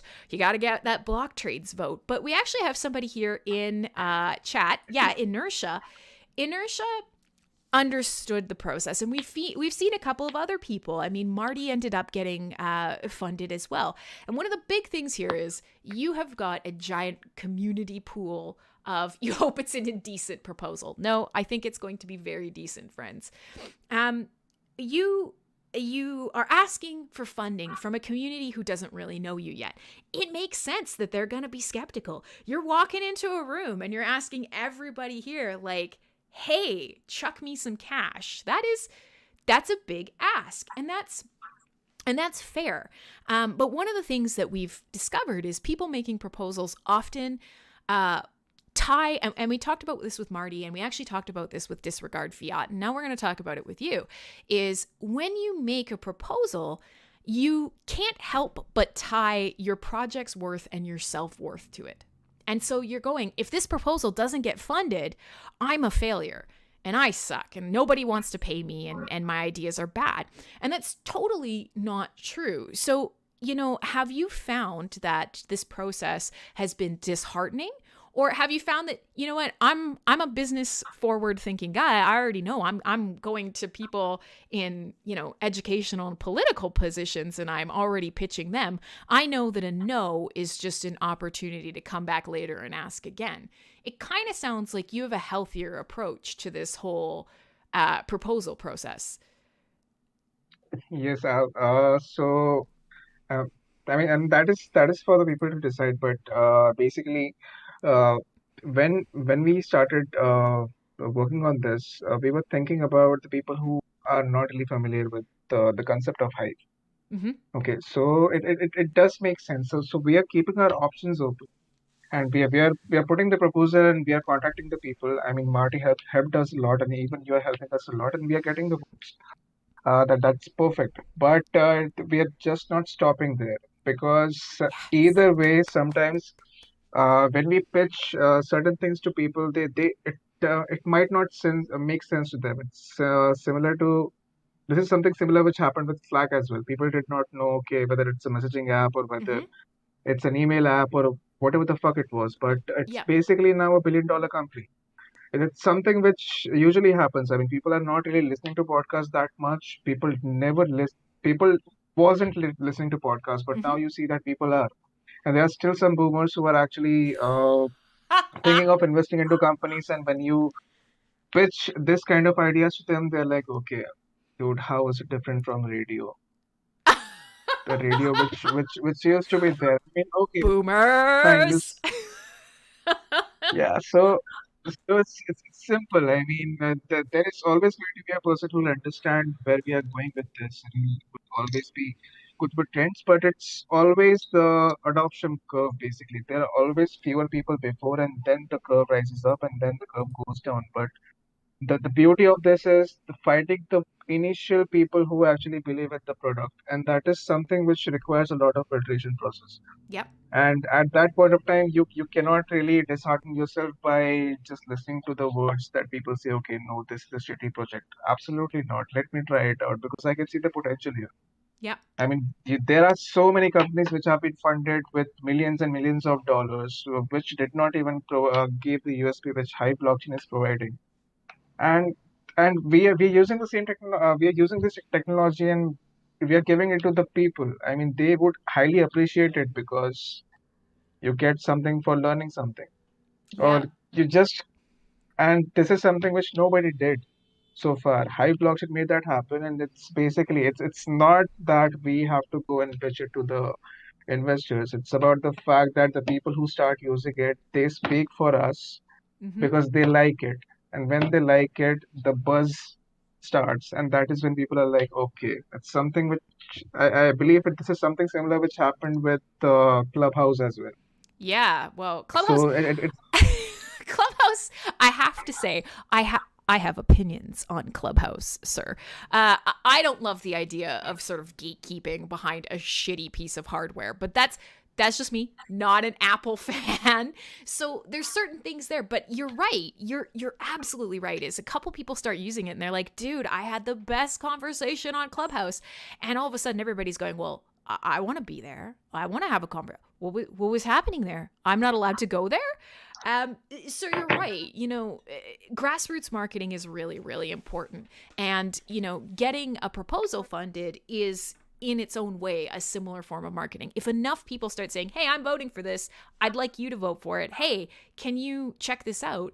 the more people that start talking about it, it's building that curve, as you said, and it's gonna, the skills that you learn, whether or not you get funding from the proposal, you guys already know you're gonna do this, whether you get it or not, and you're already planning for, looking for funding maybe in the outside world as you need it too. Meat sack world, the real world, it exists, believe it or not. It's out there. We don't see it a lot, but it is. It's out there. You guys are planning for that. And a lot of the skills that you're learning here, you're taking out there. And I think they're going to be valuable for you guys when you start really marketing the app itself. If you can get somebody to give you money, you can get somebody to try out a free app. Yes. Yeah. So that's really cool. I'm going to give you a chance to kind of think about, because I'm just taking a look at the time. We have half an hour left in the show. Time has been flying and we've covered a lot of ground. You are a very good sport. So I'm going to give you a chance to think about if there's anything else that you kind of want to move the conversation to. But I'm going to quickly let Trey Daniel know. He's asked a really good question, which is, what is voting on proposals? And for people who are watching this, who are more interested in podcasting but not sure about Hive, I'm going to do a really quick answer to this question. And that is, the Hive blockchain has a sort of built-in reward pool. We talk a lot about, hey, you could come here and you can make content and you can earn rewards. But maybe even more importantly, we also have a fund, and we call it the DHF. It's kind of like a DAO. All of these, terms might be unfamiliar to you, but what you need to know is it's a community-controlled pool of funds that we can allocate to people based on proposals. So this is basically based on, I'm making a proposal, I'm going to do X thing, and I'm asking you for Y funds. That's what voting on proposals is you're essentially saying, I like this proposal. I would like to see it get some funds. I'm going to put my stake behind it. I want to show my support for that. And I'd like to see some of these community funds allocated to this proposal. It's a very cool thing.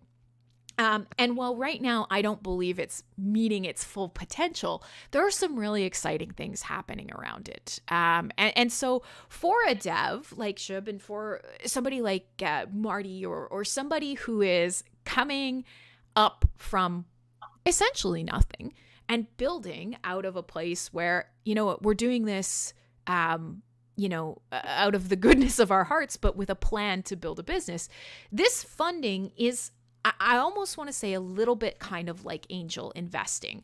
But what it means is that the community has a say. It's not one person that you're convincing, or the idea is it is not one person you're convincing, and that the community can all come together and say, this is something that we value and this is something we want to see happen in our ecosystem, and we actually want to contribute to making it happen.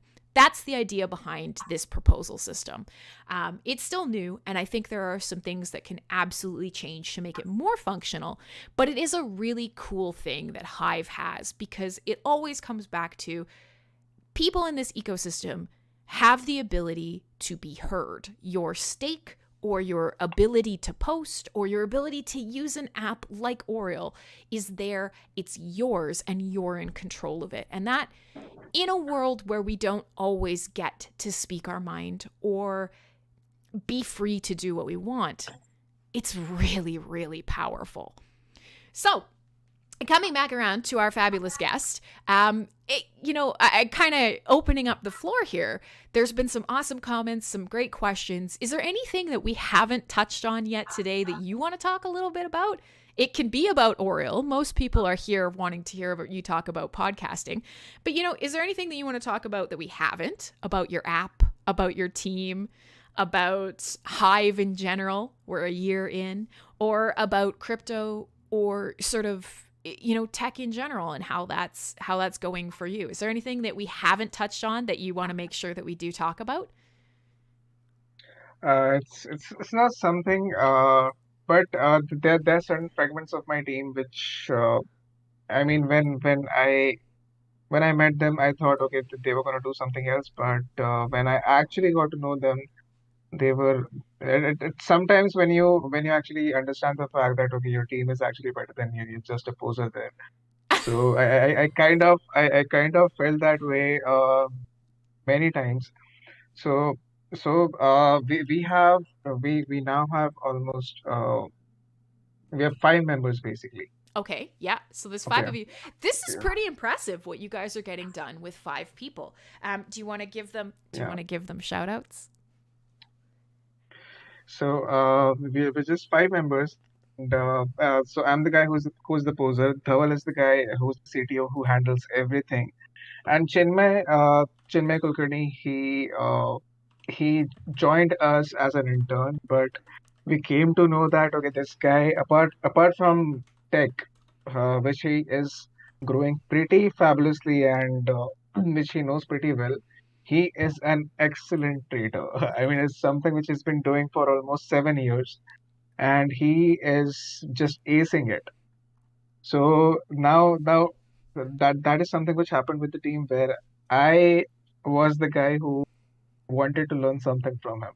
Yep. So it kind of gave me that sense of humility. So that is something which I'm grateful about, but it kind of makes me feel off that oh, okay, I have to pose. So No, yeah, that's great. I mean, we talk about this a lot, and it's one thing that I'm certainly grateful to the yeah, blockchain space for. I don't, necessarily. I feel often like the biggest loser on my dApp team as well. So don't worry about it on the NFT showroom yeah. team. So But it's always amazing to meet people who are kind of in your cohort. They're interested in the same stuff as you, but are, as intelligent or more intelligent, who have different viewpoints. It's such a great way to either, learn, to grow and develop yourself, but I think it's also a great way to build a great app. And you guys even kind of going out, yeah, I bow to Julia. Everybody bows to Julia. Let's just say it now. While everybody's here in the chat, let's make it official. Julia K. Ponsford is our alien queen, and she's the boss. And yeah, basically, she is like the alternate universe perfect version of Krim, and it's great. And I love her for it. She's what I aspire to be.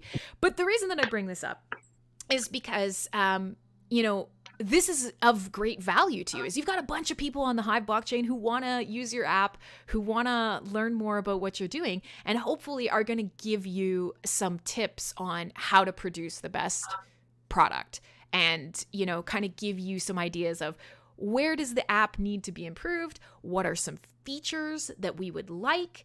And in this case, I kind of want to come back around to it, with your app. We know right now that community building is huge. It's really important. It's never been more important than right now. Number one, for obviously monetization. You got to have people who appreciate what you do and who are in your community and understand you to want to pay you. That's one aspect of it. But the other aspect is, we know right now that centralized platforms have a problem with censorship. And this doesn't necessarily mean conspiracy theories or, bad content. A lot of people get scared about the censorship question. They're like, well, the people who are being censored are bad people who do illegal things. But that's not actually true. And we even know that things like shadow bans or, suppression of certain content because maybe they didn't pay enough, or maybe they're, not what's trending right now. We know that's a thing that happens. So one of the big things for you guys that's going to be a really big selling point, and I'm wondering if you guys are going to be really kind of working with this, is people liking and following and interacting with a podcast. Knowing that, for example, Ron's saying, well, I'm going to get kicked off all these other podcasting platforms because of my content. Well, okay. But what happens is you've lost all of the connections that you made on those other platforms. They're gone. Those people that followed you on, I don't know, Apple Music or wherever, they're gone. You have no way of connecting to them. You guys will be able to use the blockchain and these features for the social aspect. So let's move away from the money for a second. The social aspect is you've got a whole blockchain built to hold these types of connections. I feel like that's going to be really valuable to you. Absolutely.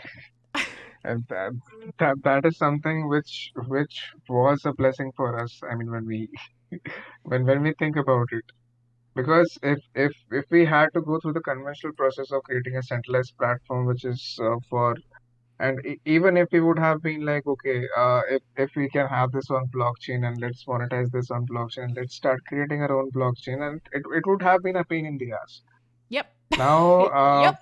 now now Hive blockchain is something which is doing that very effortlessly, effortlessly. I mean, all I mean, if I think about it, we are just an interface which is Mhm. getting that content and putting it on Hive blockchain.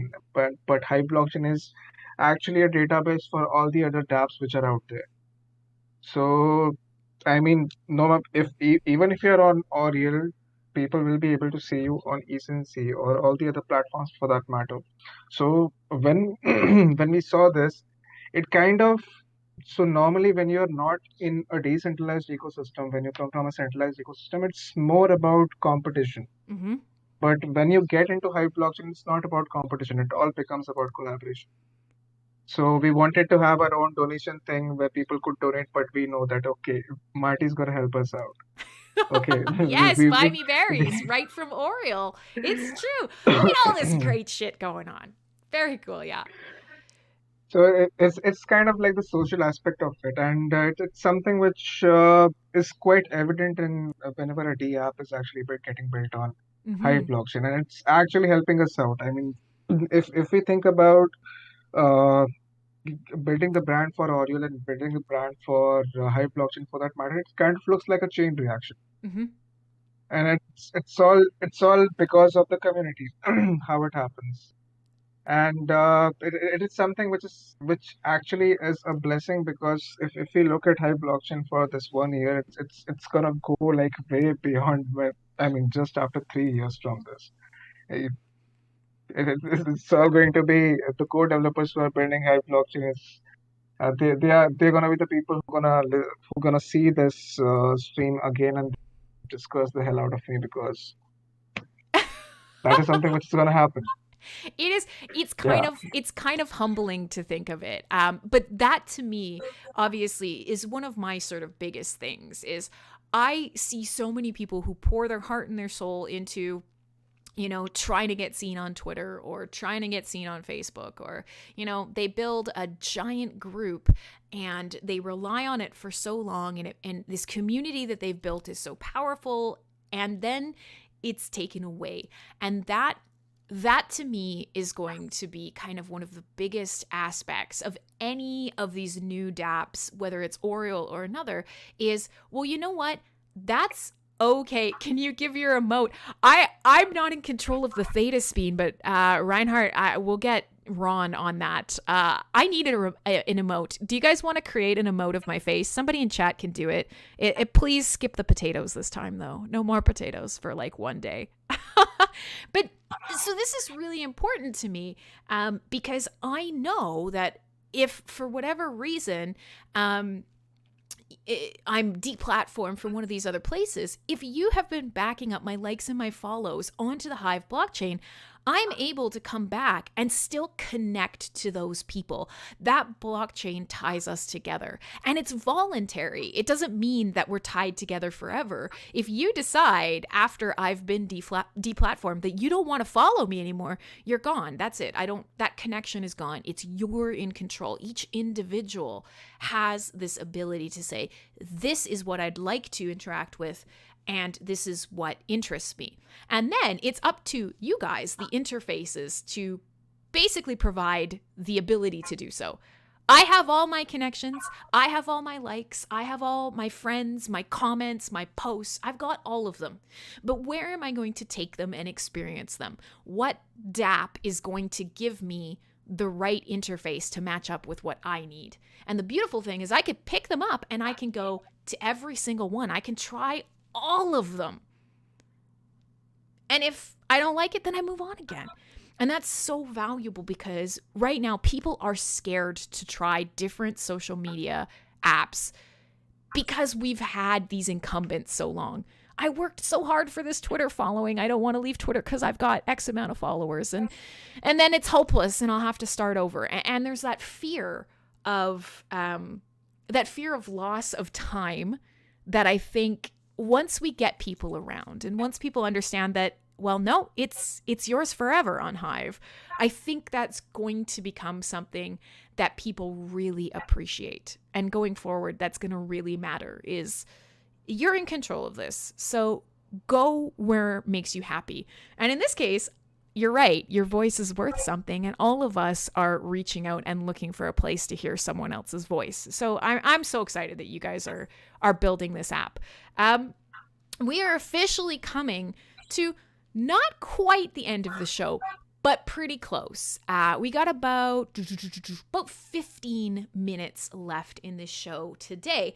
So I do want to ask, oh, wow, Inertia's got a cute photo of me from an event that looks really nice, but that's not what I look like most of the time. If you randomly stop one of my live streams, you'll see I'll be pulling a face.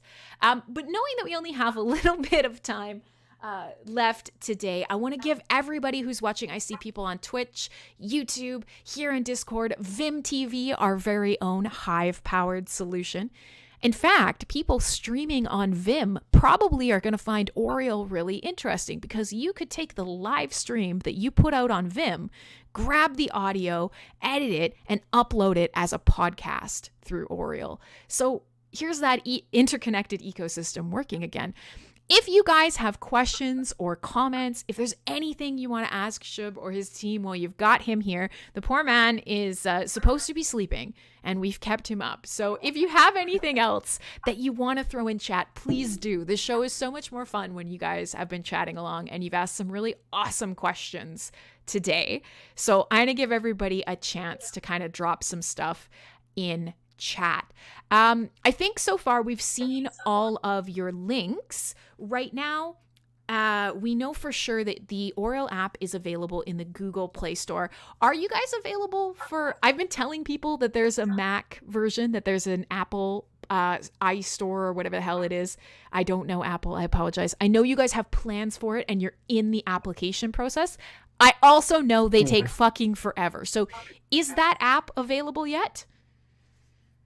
We have the app ready. It's just that we have to scale it a little bit because when it comes to iOS, it kind of becomes a pain. So we actually developed the app in Flutter, because of which we can have the app for Android and iOS both. But iOS takes a little bit more time. So as soon as we finish this, we're gonna have that. Okay, And yeah. it's gonna happen sooner than you. I believe it. And I do know that their their app store, their iStore, whatever it is, I know their requirements are ridiculous. I know a lot of devs in our ecosystem, you know, they get their app going, it's beautiful, they love it, and then they're like, and they end up waiting 3 months for, you know, an application that takes 2 days on, you know, the Play Store. So I'm sure a lot of people, I do know there are people who have been asking about an app compatible version or an iOS compatible version. So they'll be really stoked. So yeah, this is actually a good question and maybe something, I looked a little bit before the show, but I didn't get a chance to really delve into it. So you guys, you have the website version.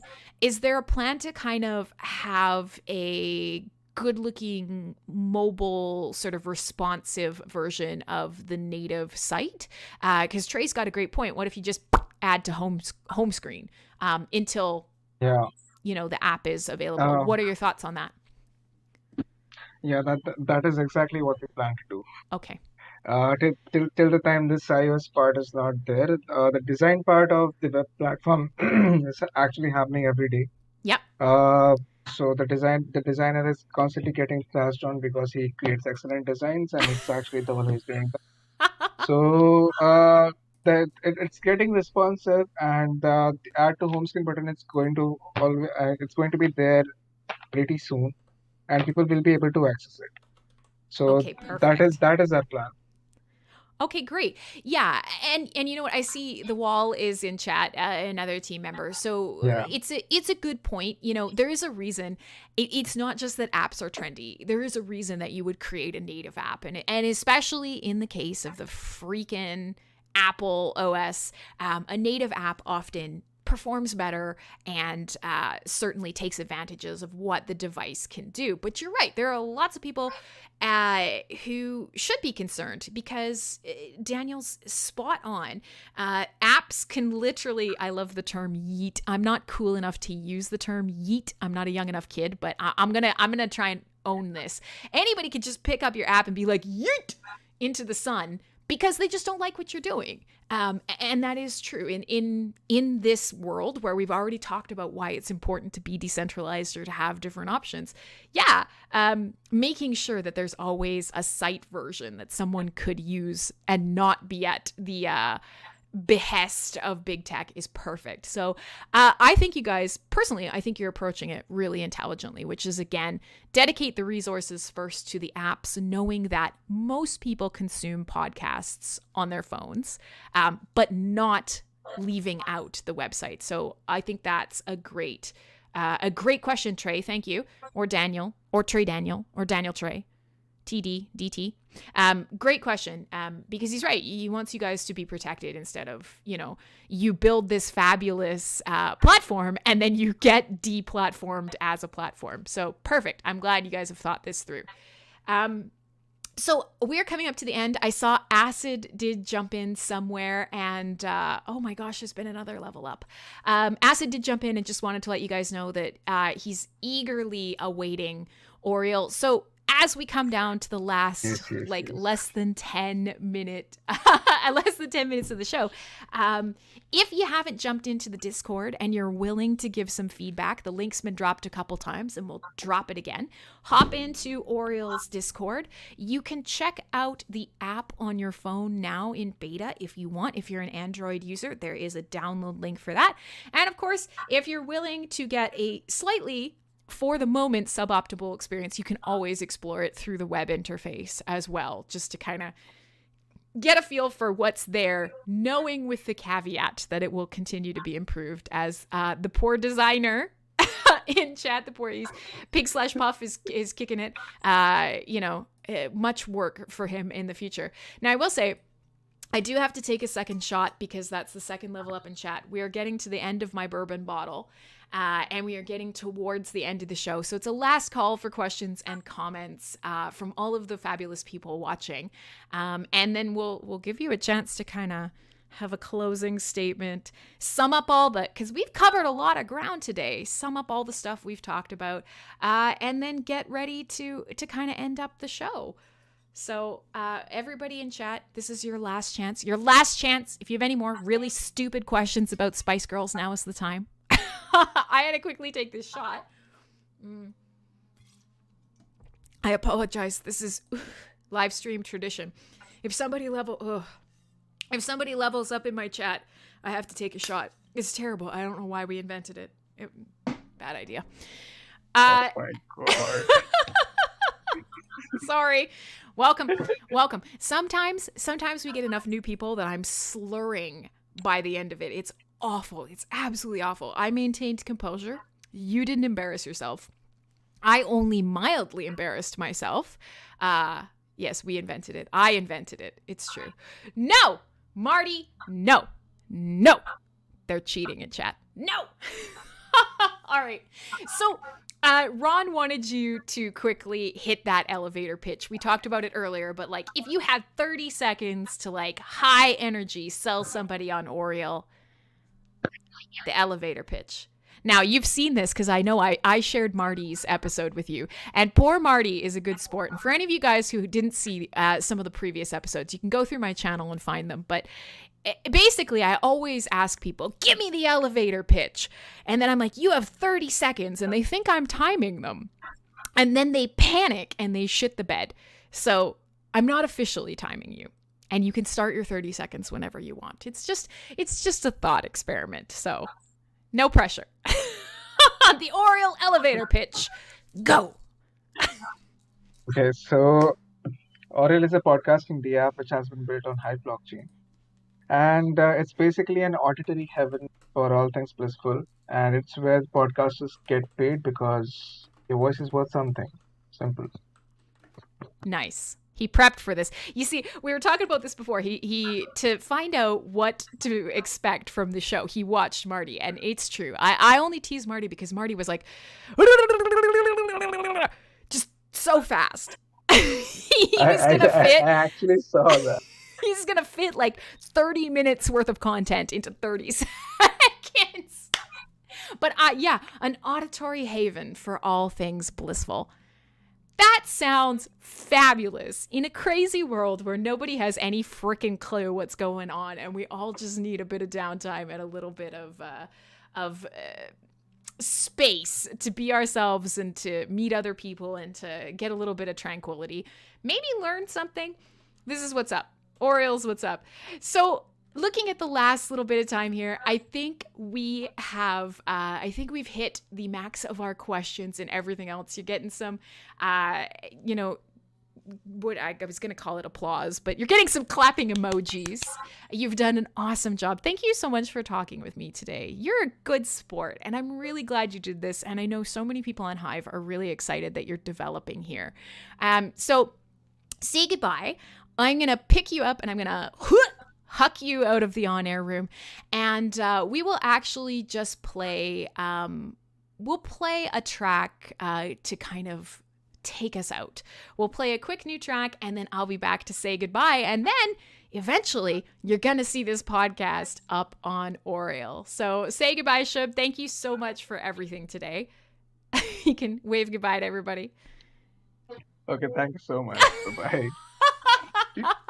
I'm going to throw you out. I'm going to start one track. I will be back to say goodbye to all of you. Thank you so much for hanging out today. If you have questions, comments, jump into the Aureal Discord. Help us here. You know, we love having you, and we're so excited. I'm going to play a track called Dream Away. All right. Thank you so much for being here, guys. Check out Aureal. Check out everything that's going around the chain. My name is Crimson Clad. I'm here every Saturday doing a little thing called CyberBuzz. I'm so glad you could hang out with me today. The dog is not impressed, but I am. Please, if you want to come back, I'd love to see you next week. I got more great content for you. If you want to find out more stuff on our broadcasting network, go to mspwaves.com. Otherwise, bye.